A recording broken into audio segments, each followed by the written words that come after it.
E a coalizão que sustenta o governo do primeiro-ministro Benjamin Netanyahu foi fundamental para a aprovação da emenda. Eu estou aqui com o editor de internacional Marcelo Favalli, que vai nos explicar como é a base de sustentação do governo e quais as outras mudanças que estão previstas para dar mais ainda poder ao parlamento. Favalli, muito boa noite, bem-vindo. Boa noite, Cine. Boa noite também a todo mundo que nos ouve, que nos acompanha.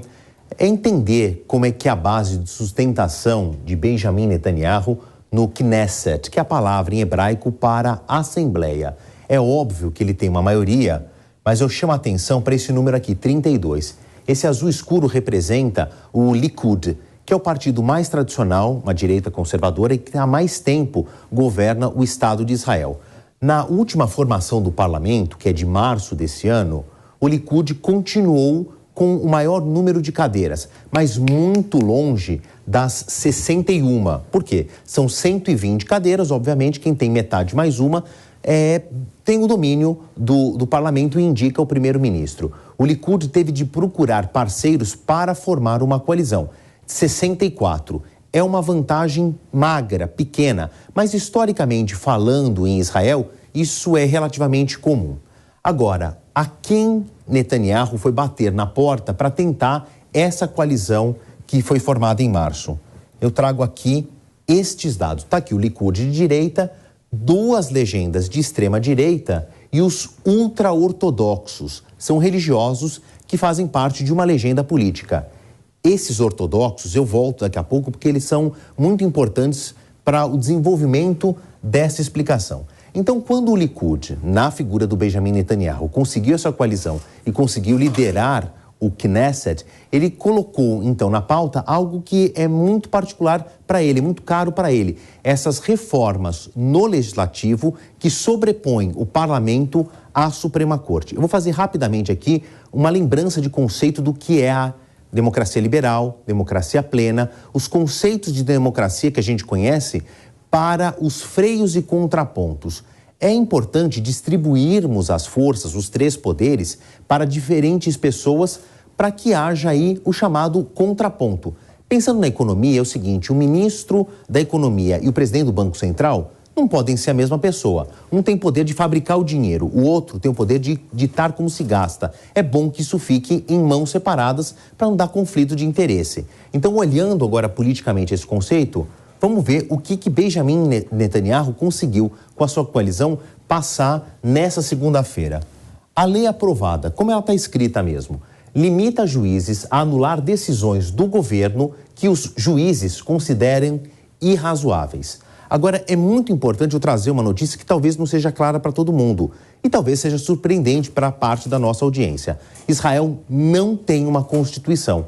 É um país aí de 80 anos que, por ser tão plural, ainda não conseguiu formar a sua Constituição. Ué, se não tem Constituição, como é que ditam as regras os juízes e a Suprema Corte? Pelo chamado common law, um senso de racionalidade. E é isso que a nova lei agora dá ao parlamento e não à Suprema Corte. Se a linguagem está muito complicada, eu simplifiquei ela aqui. Qual que é o real significado desse teor jurídico? O judiciário perde o poder de anular decisões consideradas inconstitucionais. É mais ou menos a posição que nós temos aqui na nossa CCJ, Comissão de Constituição e Justiça.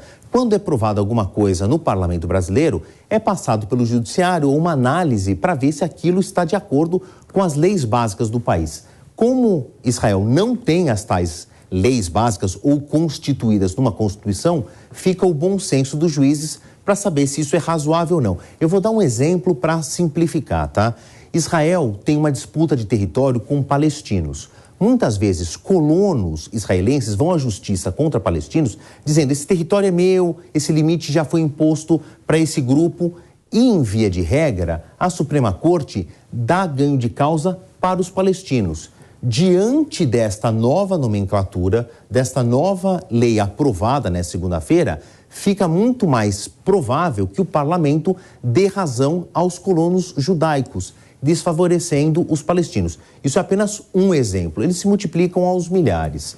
Agora, vamos olhar essa segunda tela aqui. Outras propostas, ainda trechos do texto que não foram aprovados, mas podem ir à votação. revisar a legalidade das chamadas leis básicas de Israel, essa common law que eu estava falando agora há pouco, e mudança na escolha dos juízes da Suprema Corte, que é uma coisa meio como uma tríplice lista, né? Magistrados participam, o parlamento também. Nessa nova regra, que pode ser votada e pode ser aprovada, fica muito mais a participação do parlamento na escolha dos próximos juízes da Suprema Corte. Lembra que eu falei dos ultra-ortodoxos? Eles fazem parte de uma coalizão porque o Likud, o Netanyahu, prometeu aos ultra-ortodoxos manter uma regra que para eles é muito cara. Os religiosos não participam do serviço militar obrigatório aos jovens israelenses. E com essa aliança, então, o Netanyahu mantém essa promessa, entre outras, de deixar os ultra-ortodoxos fora do serviço militar obrigatório. Para eles, isso faz muito sentido. É claro que eu estou esmiuçando aí uma dessas leis, mais 2 ou 3 têm a ser votadas, e eu vou voltar aqui com mais explicações, viu, Evandro? A gente vai aguardar, porque são sempre muito boas. Obrigado, viu, Favalli? Bom trabalho para você.